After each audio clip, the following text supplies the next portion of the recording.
এখন দেখবেন সংবাদ শিরোনাম। জাতিসংঘের সাধারণ পরিষদের নির্বাচনে বাংলাদেশকে সমর্থনের আশ্বাস ওআইসির রাষ্ট্রগুলোর। সৌদিতে পররাষ্ট্রমন্ত্রীর সাথে 5 দেশের প্রতিনিধির আলাদা বৈঠক। কোনো দেশের প্রতি বিএনপি সরকারের দুর্বলতা নেই জানালেন প্রতিমন্ত্রী শামা ওবায়েদ। ঢাকা দিল্লি সম্পর্কে গুরুত্ব পাবে জনস্বার্থ। এলডিসি উত্তরণ পেছানো গেলেও বিশ্ব বাজারে কঠিন প্রতিযোগিতার মুখে পড়বে বাংলাদেশ।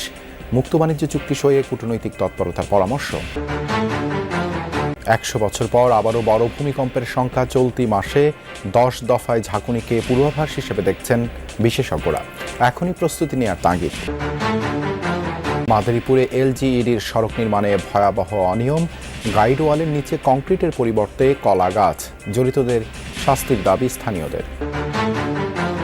পাকিস্তান আফগানিস্তান সীমান্তে চলছে তুমুল লড়াই। প্রায় 300 যোদ্ধা হত্যার দাবি ইসলামাবাদের।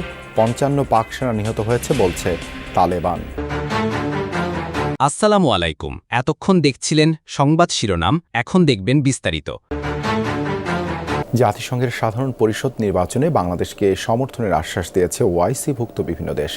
সৌদি আরব সফর শেষে দেশে ফিরে সাংবাদিকদের একথা জানান পররাষ্ট্রমন্ত্রী ডক্টর খলিলুর রহমান। সফরকালে ওআইসি বৈঠকের পাশাপাশি মোট 5টি দেশের প্রতিনিধিদের সাথে আলাদাভাবে বৈঠক করেন পররাষ্ট্রমন্ত্রী।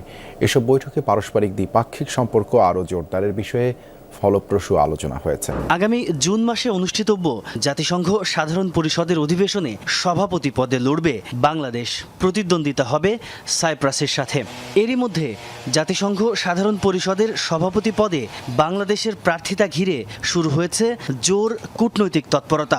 সৌদি আরব সফর শেষে ঢাকায় ফিরে পররাষ্ট্রমন্ত্রী ডক্টর খলিলুর রহমান জানালেন, ওআইসিভুক্ত দেশগুলো সমর্থন দেবে বাংলাদেশকে।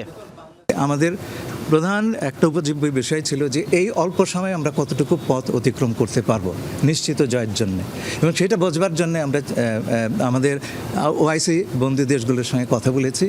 আমরা তাদের কাছ থেকে অকুণ্ঠ সমর্থন পেয়েছি, জোর সমর্থন পেয়েছি, এবং তারা বলেছেন যে তারা শুধু আমাদের সমর্থনই করবেন না, আমাদের প্রার্থিতার পক্ষে তারা সারা বিশ্বে প্রচারণা চালাবেন। জনগণের স্বার্থের বিরুদ্ধে ঢাকা দিল্লি সম্পর্কে কোনো সিদ্ধান্ত নেবে না সরকার। এই অবস্থান স্পষ্ট করে পররাষ্ট্র প্রতিমন্ত্রী শামা ওবায়েদ বলেছেন, ভারতকে এড়িয়ে যাবার সুযোগ নেই, তবে পারস্পরিক আস্থা ও স্বার্থ নিশ্চিত করেই এগোবে দ্বিপাক্ষিক সম্পর্ক। এককভাবে কোনো দেশের প্রতি বিএনপি সরকারের নির্ভরতা বা দুর্বলতা নেই দাবি করে শামা ওবায়েদ জানান, সংসদে আলোচনা ছাড়া বিদেশিদের সাথে চুক্তি হবে না।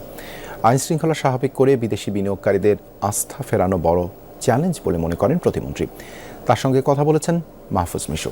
প্রধানমন্ত্রী তারেক রহমানের মন্ত্রিসভায় বড় চমক পররাষ্ট্রমন্ত্রী। অন্তর্বর্তী সরকারের জাতীয় নিরাপত্তা উপদেষ্টা থেকে সবাইকে অবাক করে পররাষ্ট্রমন্ত্রী হয়েছেন ডক্টর খলিলুর রহমান। তার ডেপুটি বিএনপির সাংগঠনিক সম্পাদক, ফরিদপুর থেকে নির্বাচিত এমপি শামা ওবায়েদ। এর মধ্য দিয়ে প্রথমবারের মতো নারী প্রতিমন্ত্রী পেল পররাষ্ট্র মন্ত্রণালয়। পররাষ্ট্রমন্ত্রী নিয়োগের পর অনেকেরই প্রশ্ন, বিশেষ কোনো দেশের প্রতি কি ঝুঁকে পড়ল নতুন সরকার? কোনো বিশেষ দেশের প্রতি আমরা ঝুঁকছি না। মানুষের স্বার্থ রক্ষা করে আমরা সকল দেশের সাথে আমরা ওই সম টার্মস অ্যান্ড কন্ডিশনসে আমরা কথা বলবো। সবার আগে বাংলাদেশ, ওই কনসেপ্টটা মাথায় রেখে আমরা আমাদের অর্থনীতি, সমাজনীতি সব কিছু আমরা ডিসাইড করব। স্বল্পোন্নত দেশ হিসেবে টিকে গেলেও বিশ্ববাজারে কঠিন প্রতিযোগিতার মুখোমুখি হবে বাংলাদেশ। কেননা মুক্ত বাণিজ্য চুক্তি সয়ে এগিয়ে গেছে প্রতিযোগীরা, যার বড় ধাক্কা আসবে পোশাক খাতে। তাই এলডিসি গ্র্যাজুয়েশন পেছানোর আবেদন নিয়ে বসে না থেকে ব্যবসায়ীদের নতুন বাণিজ্য লড়াইয়ে প্রস্তুতির পরামর্শ অর্থনীতিবিদদের। বলছেন, প্রণোদনা দেয়া থামাতে হবে নতুন সরকারকেও। জাতিসংঘের হিসেবে স্বল্পোন্নত দেশ বা এলডিসি হবার সুবাদে বাংলাদেশ রপ্তানিতে সুবিধা পাচ্ছে 51 বছর ধরে। তবে 2018 ও 2021 সালের মূল্যায়নে বাংলাদেশকে এলডিসি গ্র্যাজুয়েশন অর্থাৎ উন্নয়নশীল দেশ ঘোষণার সুপারিশ করে জাতিসংঘের committee for development policy CDP. কথা ছিল সিদ্ধান্ত কার্যকর হবে 2024 সালে, কিন্তু কোভিডের প্রাদুর্ভাবের কারণে গ্র্যাজুয়েশনের মেয়াদ 2 বছর বাড়ানো হয়। গোড়া থেকেই এলডিসি উত্তরণ পেছানোর পক্ষে শিল্প মালিকরা, তাতে সায় দিয়ে জাতিসংঘে চিঠিও দিয়েছে নতুন সরকার, যেখানে বলা হয় গত 2 বছর রাজনৈতিক পালাবদলের কারণে পর্যাপ্ত প্রস্তুতি নেওয়া যায়নি, নতুন মার্কিন ট্যারিফের কারণে বিশ্ববাজার অস্থির। এসব কারণে দীর্ঘস্থায়ী সংকট তৈরি হলে তা সামলাতে প্রস্তুত নয় বাংলাদেশ। জাতিসংঘের সেই কমিটি যদি মনে করে না আমাদের যে যুক্তিগুলো আছে এই যুক্তিগুলো খুব একটা সবল নয়, তখন কিন্তু তারা বলতে পারে যে না এটা গ্রহণযোগ্য নয়, তোমাদেরকে উত্তরণ করতে হবে, তাই না? কাজে এটা কিন্তু আমরা এককভাবে চাইলে কিন্তু হবে না। তথ্য উপাত্তের ভিত্তিতে যে গ্র্যাজুয়েশনের ক্রাইটেরিয়া মিট করার ক্ষেত্রে যে আমাদের কোনো অসুবিধা হবে না সেইটুকু আমি বুঝতে পারিনি, কিন্তু আমার সার্বিক অর্থনৈতিক পরিস্থিতির যে একটা কঠিন সময় পার হচ্ছে সেইটা একটা কেসিং পয়েন্ট হতে পারে। বিশ্ব বাণিজ্য সংস্থার হিসাবে এলডিসি উত্তরণ হলে বাংলাদেশের রপ্তানি আয় কমবে বছরে $537 কোটি, যার বড় অংশই পোশাক। আবার স্বল্পোন্নত দেশ থেকে গেলেও প্রতিযোগিতা কমার সুযোগ নেই, কেননা বিভিন্ন দেশ কিংবা অঞ্চলের সাথে আলাদা মুক্ত বাণিজ্য চুক্তি সই করে ফেলেছে ভারত, ভিয়েতনাম, কম্বোডিয়ার মতো প্রতিযোগীরা। এক্ষেত্রে বাংলাদেশের অগ্রগতি শুধুই ভুটানের সাথে। বাংলাদেশ অঞ্চলে সবশেষ 96 বছর আগে 1930 সালে সর্বোচ্চ 7 মাত্রার ভূমিকম্প হয়েছিল। এর আগের 65 বছর ভূমি তছনছ করা ভূমিকম্প হয়েছিল 6 বার। বিশেষজ্ঞরা বলছেন, নিশ্চিত কিছু বলা না গেলেও প্রায় 100 বছর পার করা ওসব প্লেট যে কোনো সময় তীব্র ঝাঁকুনি সৃষ্টি করতে পারে। এই অবস্থায় বাসাবাড়ি সহ সব অবকাঠামো ভূমিকম্প সহনীয় করে তোলাই হবে প্রধান প্রস্তুতি। গেল বছরের 21 নভেম্বর দেশের অভ্যন্তরে বড় ভূকম্পনটি হয়ে যায় নরসিংদীতে। ইন্দো বার্মা টেকটনিক প্লেটের এই অংশে ঝাঁকুনির মাত্রা ছিল 5.7।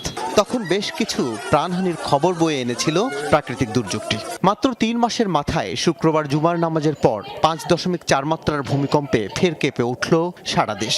চলতি মাস শেষ হওয়ার আগেই 10 দফা ভূকম্পন, গড়ে প্রায় 2 দিনে একটি। এমন ঘন ঘন কম্পন কি বড় বিপর্যয়ের আভাস? মাদারীপুরে এলজিইডির একটি সড়ক নির্মাণে উঠেছে চরম অনিয়মের অভিযোগ। গাইডওয়ালের নিচে শক্ত মাটি বা কংক্রিটের পরিবর্তে কলা গাছের উপর দেয়া হয়েছে ইটের গাঁথুনি, যার ভিডিও সামাজিক যোগাযোগ মাধ্যমে ভাইরাল। ভয়াবহ এই অনিয়মের সাথে জড়িতদের শাস্তির দাবি তুলেছেন স্থানীয়রা। মাটি বা কংক্রিট নয়, কলা গাছের উপর দেয়া হয়েছে ইটের গাঁথুনি। এভাবেই বানানো হচ্ছে মাদারীপুরের একটি সড়কের গাইডওয়াল। অদ্ভুত এই কাণ্ড শিবচর উপজেলার সাদেকাবাদ চর কাকুই সড়কের। 64 লাখ টাকার প্রকল্পে এমন অনিয়মের ভিডিও সামাজিক যোগাযোগ মাধ্যমে ভাইরাল। পাকিস্তান আফগানিস্তান সীমান্তে এখনও চলছে লড়াই। অপারেশন গজব-লিল হক এই পর্যন্ত 297 তালেবানের মৃত্যু হয়েছে বলে দাবি করেছে ইসলামাবাদ। অভিযানে আহত অন্তত 450 জন। আজ সকালে পাকিস্তানের তথ্যমন্ত্রী আতাউল্লাহ তারার জানিয়েছেন, আরিয়ানা কমপ্লেক্স, দাবাগাই, জাকারখেল সহ নতুন করে তালেবানদের আরও 8টি চেকপোস্ট উড়িয়ে দিয়েছে তাদের সেনারা। ধ্বংস করেছে 135টি ট্যাঙ্ক ও সাঁজোয়া যান। ইসলামাবাদের দাবি, চেকপোস্টগুলো থেকে পালিয়েছে বহু তালেবান যোদ্ধা। এ পর্যন্ত 29টি স্থানে হয়েছে বিমান হামলা। অন্যদিকে পাকিস্তানের খাইবার পাখতুনখোয়ার বান্নুতে ড্রোন হামলায় আহত হয়েছে 5 জন। কাবুলের দাবি, এ পর্যন্ত পাকিস্তানের 55 সেনা নিহত হয়েছে তাদের হামলায়। আফগানিস্তান পাকিস্তান সংঘাতে হস্তক্ষেপ করবে না যুক্তরাষ্ট্র, এমন মন্তব্য করেছেন মার্কিন প্রেসিডেন্ট ডোনাল্ড ট্রাম্প। সাংবাদিকদের প্রশ্নের জবাবে ইসলামাবাদের সাথে নিজের সুসম্পর্কের কথাও বলেন ডোনাল্ড ট্রাম্প। প্রশংসা করেন পাকিস্তানের প্রধানমন্ত্রী ও সেনা প্রধানের। এদিকে পাক আফগান সংঘাত নিয়ে উদ্বেগ জানিয়েছেন জাতিসংঘের মহাসচিব অ্যান্তনিও গুতেরেস। অবিলম্বে যুদ্ধ বন্ধের আহ্বান জানিয়েছেন তিনি। দুপক্ষকে আন্তর্জাতিক মানবাধিকার আইন মেনে চলা ও বেসামরিকদের সুরক্ষা নিশ্চিতের আহ্বান জানিয়েছেন জাতিসংঘের মুখপাত্র স্টিফেন দুজারিচ।